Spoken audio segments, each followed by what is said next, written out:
Madam ಈ ಮೂಡಾ ಪ್ರಕರಣದಿಂದ ಸರ್ಕಾರ ಏನೋ ಶೇಕ್ ಮಾಡುವಂತದ್ದು ಏನಾದ್ರು ಆಗ್ತೈತೆ? ಯಾಕಂದ್ರೆ 136 ಸೀಟ್ ಇದ್ರೂ ಕೂಡ ಈ ಮಹಾರಾಷ್ಟ್ರದಲ್ಲೆಲ್ಲ ಅಂಜಿಸಿ ಅವರು ತಗೊಂಡು ಇದು ಮಹಾರಾಷ್ಟ್ರ ಅಲ್ಲ, ಮೂಡಾ ಪ್ರಕರಣ ಅಲ್ಲ. ಇಂಥ 10 ಪ್ರಕರಣ ಬಂದರೂ ಕೂಡ ಸಿದ್ದರಾಮಯ್ಯನವರು ನಿಭಾಯಿಸ್ತಾರೆ. ಮೇಡಮ್, ರಾಜ್ಯದಲ್ಲಿ ಈ ಒಂದು ಗ್ಯಾರಂಟಿಗೆ ಸಂಬಂಧಪಟ್ಟಂತೆ ಸಾಕಷ್ಟು ನೀವು ಹೇಳಿದಂಗೆ ಅಪಸ್ವರ ಕೂಡ ಇತ್ತು. ಸೊ ಎಲ್ಲೋ ಒಂದ್ ಕಡೆ ಇದು ಯಾವುದು ಕೂಡ ವರ್ಕೌಟ್ ಆಗ್ಲಿಲ್ಲ ಅಂತೇಳಿ ಫೈನಲಿ ಇದಕ್ಕೆ ಬಂದ್ರ?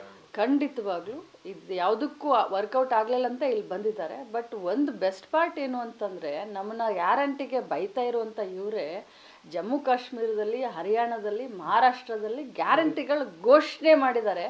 ಅದು ಇವರ ಮುಖಕ್ಕೆ ಹಿಡಿದಂಥ ಕನ್ನಡಿ. ಇವತ್ತು ಕಾಂಗ್ರೆಸ್ ಮಾಡೆಲ್ಲು, ಕರ್ನಾಟಕ ಮಾಡೆಲನ್ನು BJPಯವರು ಹರಿಯಾಣ, ಮಹಾರಾಷ್ಟ್ರ ಮತ್ತು ಜಮ್ಮು ಕಾಶ್ಮೀರದಲ್ಲಿ ಒಂದು ಕಾಪಿ ಮಾಡೋದ್ರ ಮುಖಾಂತರ ಕರ್ನಾಟಕ ಕಾಂಗ್ರೆಸ್ ಮಾಡೆಲ್ನ ಎತ್ತಿ ಹಿಡಿದಿದ್ದಾರೆ, ಅನುಕರಣೆ ಮಾಡಿದ್ದಾರೆ. ಖಂಡಿತವಾಗ್ಲೂ ಇವರ ಕಥೆನೇ ಇಷ್ಟು, BJPಯವರ ಕಥೆನೇ ಇಷ್ಟು. ಏನು ಮನಮೋಹನ್ ಸಿಂಗ್ ಅವರ ಕಾಲದಲ್ಲಿ ಏನು ನಮ್ಮ ಸರ್ಕಾರ ಇದ್ದಾಗ ನಾವು ತಂದಂಥ ಎಲ್ಲ ಆಧಾರ್ ಇರ್ಬೋದು, ಅಥವಾ ಫಾರಿನ್ ಡೆವಲಪ್ಮೆಂಟ್ ಫಂಡ್ ಇರ್ಬೋದು, FDI ಇರ್ಬೋದು, ಪ್ರತಿಯೊಂದನ್ನು ಕೂಡ ನಮ್ಮನ್ನು ಕಾಪಿ ಮಾಡಿದ್ದಾರೆ. ಉದ್ಯೋಗ ಖಾತ್ರಿ ಇರ್ಬೋದು, RTI ಇರ್ಬೋದು, RTE ಇರ್ಬೋದು. ನಮ್ಮ ಕಾರ್ಯಕ್ರಮಗಳನ್ನ ತಮ್ಮ ಕಾರ್ಯಕ್ರಮ ಅಂತ ಹೇಳ್ಕೊಳ್ಳೋದಕ್ಕೆ ಬಹಳ ಇದಿದ್ದಾರೆ ಅವರು. ಪ್ರಧಾನಿ ಮೋದಿ ಅವರು ಮೊನ್ನೆ ಚುನಾವಣಾ ಪ್ರಚಾರದಲ್ಲಿ ಕೂಡ ಈ ಒಂದು ಮೂಡಾ ಪ್ರಕರಣ, CM ಅವರು ಭ್ರಷ್ಟಾಚಾರ ಮಾಡ್ತಾ ಇದ್ದಾರೆ ಅನ್ನುವಂಥದ್ದು ಪ್ರಸ್ತಾಪಿಸಿ ಭಾಷಣ ಮಾಡ್ತಾರೆ. ಅವರು ಒಂದೇ ಸೀಮಿತ ಆಗಿದ್ದಾರೆ, ಬರೀ ಚುನಾವಣೆಯನ್ನು ಗೆಲ್ಲುವಂಥ ತಂತ್ರಗಾರಿಕೆಗೆ ಇವತ್ತು BJPಯವರು ದುರಾದೃಷ್ಟ ಸೀಮಿತ ಆಗಿದೆ. BJPಯವರಿಗೆ ಈ ರಾಜ್ಯದ ಮೇಲೆ ಕಿಂಚಿತ್ತಾದರೂ ಕಾಳಜಿ ಇದ್ದಿದ್ರೆ ಅತಿವೃಷ್ಟಿಯಲ್ಲಿ, ಅನಾವೃಷ್ಟಿಯಲ್ಲಿ ನಮ್ಮ GSTಯನ್ನು ಕೊಡೋದ್ರಲ್ಲಿ ಅವರು ಸ್ವಲ್ಪ ಮುತುವರ್ಜಿಯನ್ನು ವಹಿಸ್ಬೋದಾಗಿತ್ತು. ನಮಗೆ ಬರುವಂಥ GST ಕೊಡಲಿಲ್ಲ, ನಮಗೆ ಅತಿವೃಷ್ಟಿ ಆದಾಗ ದುಡ್ಡು ಕೊಡಲಿಲ್ಲ, ಅನಾವೃಷ್ಟಿ ಆದಾಗ ದುಡ್ಡು ಕೊಡಲಿಲ್ಲ. ಬರೀ ಚುನಾವಣೆಯನ್ನು ಗೆಲ್ಲಕ್ಕೆ ರಾಜಕಾರಣಕ್ಕೋಸ್ಕರ ಹರಿಯಾಣದಲ್ಲಿ ನಮ್ಮ ಮುಖ್ಯಮಂತ್ರಿಯವರ ಹೆಸರನ್ನು ತೆಗೆದುಕೊಂಡು ಭಾಷಣ ಮಾಡ್ತಾರೆ ಅಂತಂದರೆ ನಾನು ಏನು ಹೇಳೋಕ್ಕಾಗತ್ತೆ? ದೇಶದ ಜನ ನೋಡ್ತಾ ಇದ್ದಾರೆ, ರಾಜ್ಯದ ಜನ ಗಮನಿಸ್ತಾ ಇದ್ದಾರೆ.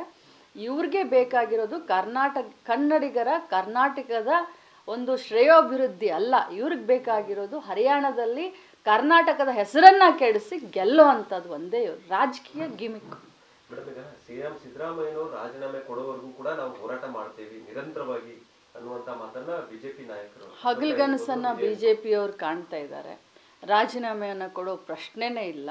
ಅವ್ರು ಬೇಕಾದರೆ ಅವರು ಎಷ್ಟು ದಿನ ಇದೆಯೋ ಅಷ್ಟು ದಿನ ಅವ್ರು ಹೋರಾಟ ಮಾಡಲಿ ಅಂತ ನಾನು ಹೇಳಲಿಕ್ಕೆ ಬಯಸ್ತೇನೆ. ಗ್ಯಾರಂಟಿ ಇದು ಗೃಹಲಕ್ಷ್ಮಿ ಬೇಕು, ಜೂನ್ವರೆಗೆ ಹಾಕಿದ್ದೀವಿ. ಜುಲೈ ಆಗಸ್ಟ್ ಹಣವನ್ನು ಈಗ ಪ್ರಕ್ರಿಯೆ ಶುರುವಾಗಿದೆ. ಜೂನ್ ಹಣವನ್ನು ಹಾಕ್ತೀವಿ, ಆಮೇಲೆ ಆಗಸ್ಟ್ ಹಣವನ್ನು ಒಂದು ವಾರ ಬಿಟ್ಟು ಹಾಕ್ತೀವಿ. ಈಗಾಗಲೇ ಜೂನ್ ಹಣವನ್ನು ಜುಲೈ ಹಣದ ಪ್ರಕ್ರಿಯೆ ಸ್ಟಾರ್ಟ್ ಆಗಿದೆ.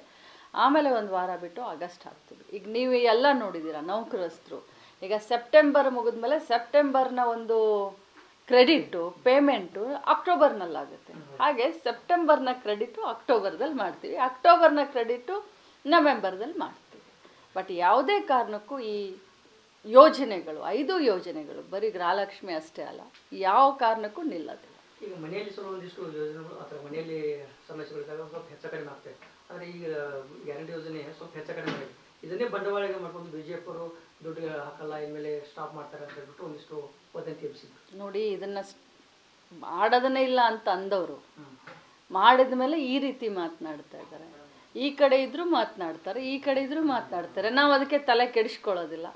ನಮ್ಮ ಕಾಯಕ ಏನಿದೆಯೋ, ನಮ್ಮ ಕೆಲಸ ಏನಿದೆಯೋ, ಜನರಿಗೆ ಏನು ಭಾಷೆಯನ್ನು ಕೊಟ್ಟಿದ್ವೋ ಅದನ್ನು ನಾವು ಮಾಡ್ತೀವಿ. ನ್ಯೂಸ್ ಫಸ್ಟ್, ನಿರ್ಭೀತಿಯಿಂದ ನಿಮ್ಮ ಪರವಾಗಿ.